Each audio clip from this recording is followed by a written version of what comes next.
Alright guys, first of all, if you haven't met him yet, this is Ollie. I'm just saying goodbye to him here at my house in St. Louis because I'm getting ready to head out to Portland for the week. Heading out there for a wedding. So, I decided to turn this into a little travel adventure that'll come to you in 3 parts. First part today will be a flight out on Southwest. I'll also go ahead and get a hotel tour, and then of course a return trip, but the return is going to be by train. I'm finally doing the Amtrak Empire Builder. But that's for a later segment. Today we're going to go ahead and enjoy a flight out to Oregon on Southwest.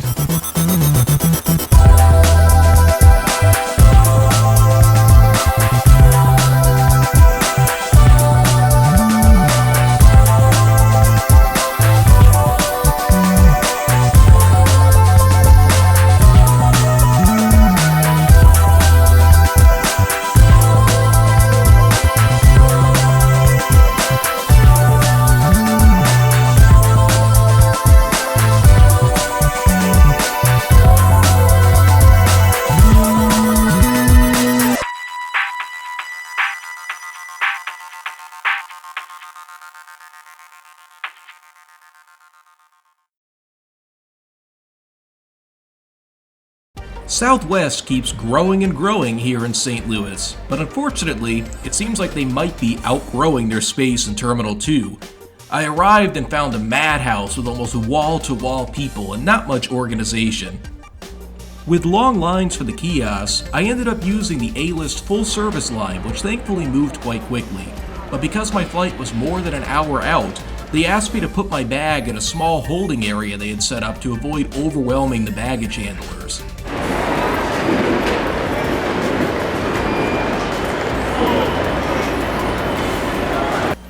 To accommodate Southwest's rapid growth at Lambert, they've been opening up additional gates right by Terminal 2. This first set used to be used by charter airlines. As you can see, a new lounge and many new food options have also popped up in the area.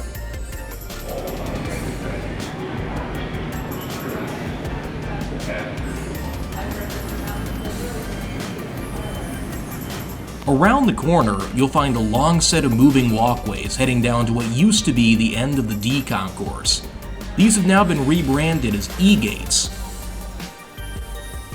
Previously, these gates have been mothballed for nearly 20 years after American drew down their hub operation in 2003.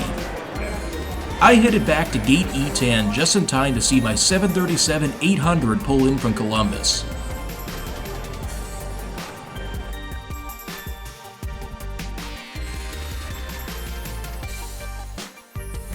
As a frequent Southwest traveler, one of the most valuable pieces of advice I can give about the boarding process is to always listen to how full the flight is.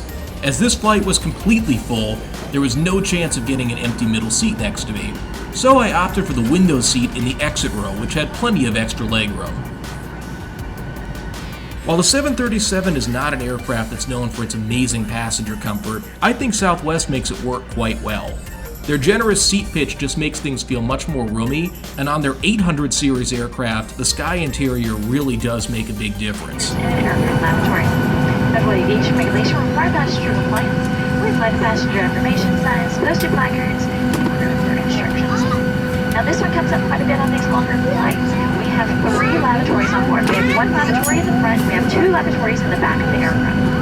If the red X above row 1 is lit, that indicates that front lavatory is occupied. And we can have absolutely no waiting, standing, congregating, stretching, waiting, anywhere near the front lavatory, the front galley, or the front portion of the aircraft for any reason at all. Now these rules do not apply to the back lavatory, so if that front lavatory is occupied, you must either wait at your seat, or you can head to the back where you can wait back there.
Between the thick cloud cover during most of the flight, as well as the harsh sunlight coming straight through my window, I wasn't able to film a lot of scenery during cruise.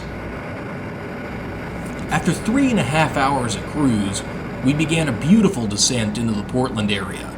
And I have to say, after my longest flight on Southwest, I was still feeling pretty comfortable. I think Southwest is underrated as a long-distance airline. They're good for much more than just short domestic hops around the US.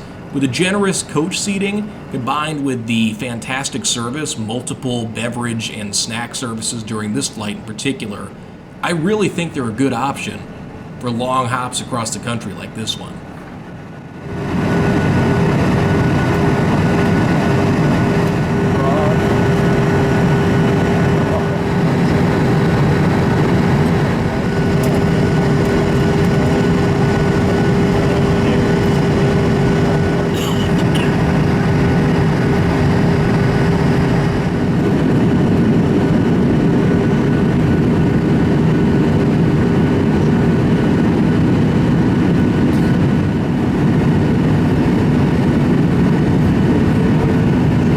Listen closely to the announcements from the flight attendants in the next clip, as this was one of the strangest parts of the flight for me. For some reason, they waited to do their final pass through the cabin until the gear was down and we were just about to land. I don't quite understand, maybe they just lost track of where we were, but I found it strange.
especially this flight crew, we'd like to welcome you to Portland early.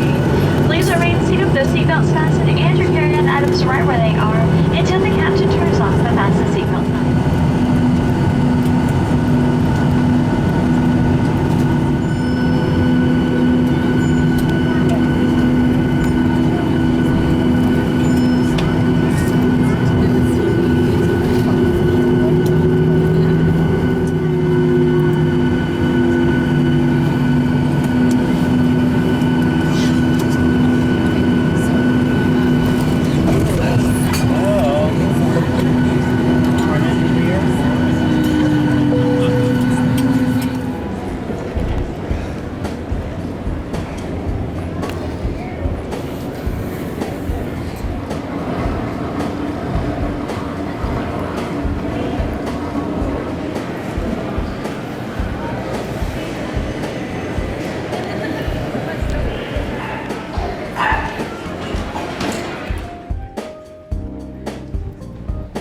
I decided to try out the city's light rail system to get downtown. The connection at the airport is very easy, it's just right outside the door. And since I downloaded the app in advance, I was even able to board the train using my Apple Watch as a ticket.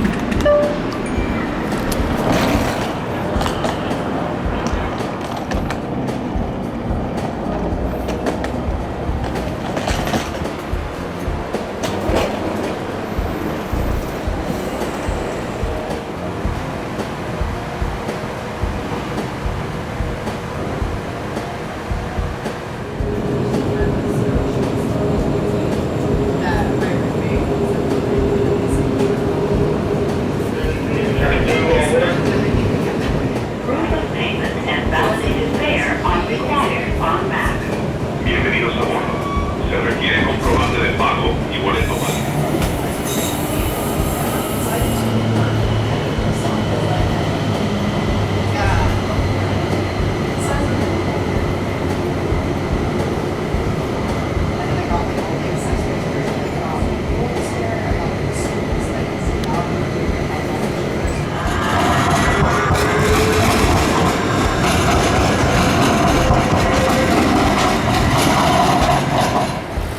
Alright, made it to the hotel, so that'll conclude part 1 of this video. Thanks as always for watching.